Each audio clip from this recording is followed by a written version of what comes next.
In the previous video, I showed you how I snagged this GSI Formula Pro Elite V, one off eBay for cheap. If you haven't seen that video yet, be sure to check it out for the full story.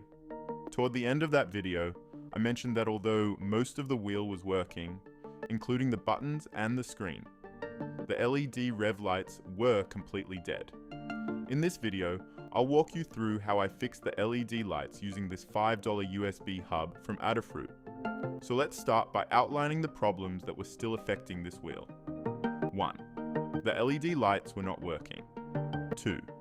The USB connection was still erratic, sometimes not connecting at all. We got in touch with GSI and had a remote troubleshooting session with them. During that call, they determined that the LED controller, which is an ATmega32U4 microcontroller, wasn't responding. They offered to repair the wheel, but that would have meant paying international shipping to Germany, plus the cost of a full circuit board replacement. I decided to take a shot at repairing it myself. To do that, it's important to have a basic understanding of how this wheel works internally.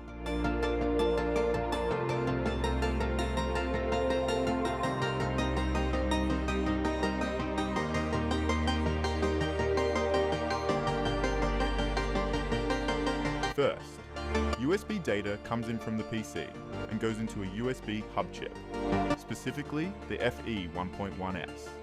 From there, the hub routes data to 3 separate devices.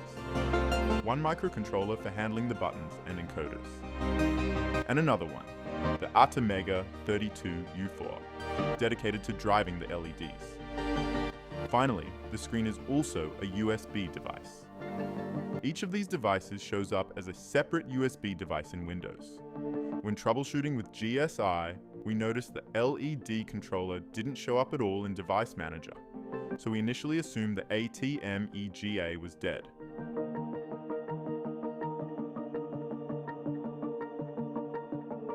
We started by desoldering the ATmega32U4 and testing USB behavior without it.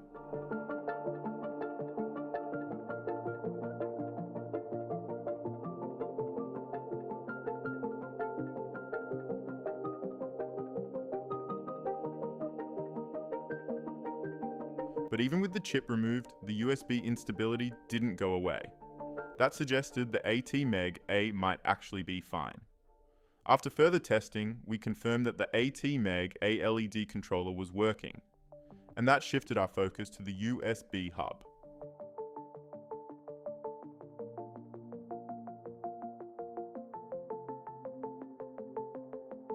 To test the hub, we pulled up the FE1.1s datasheet and traced the USB lines. The main USB input comes in through 2 pins on the right-hand side. The hub then routes separate USB signals to each microcontroller. We used an oscilloscope to check for USB traffic on the lines going to the LED controller, and found nothing. That confirmed it. The USB hub wasn't sending data to the ATmega. Now, the FE1.1s isn't available at places like Mouser or DigiKey, and US sources were a dead end. We found some on AliExpress, about 25 cents each in bulk, but shipping would take weeks. With some digging, we discovered that the $5 USB hub from Adafruit uses the exact same FE1.1s chip.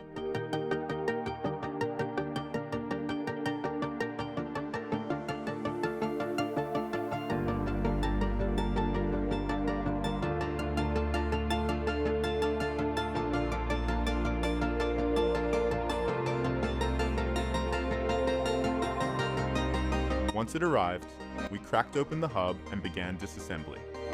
The FE1.1s chip was sandwiched between 2 USB connectors, so we had to carefully desolder those first before we could remove the chip.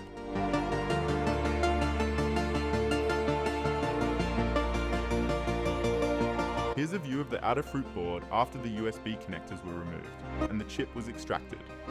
We then soldered that known good FE1.1s chip onto the GSI wheel board, replacing the faulty one. So let's recap the process. First, we suspected and removed the ATmega32U4 LED controller. After confirming it was working, we traced the problem to the USB hub. Oscilloscope tests showed no data being sent from the hub to the LED controller. We harvested a working FE1.1s chip from the Adafruit USB hub. And finally, we soldered it in. And the LEDs came back to life. So yes, replacing the USB hub chip did fix the issue. We now have fully functional LED rev lights, and the USB connection is rock solid.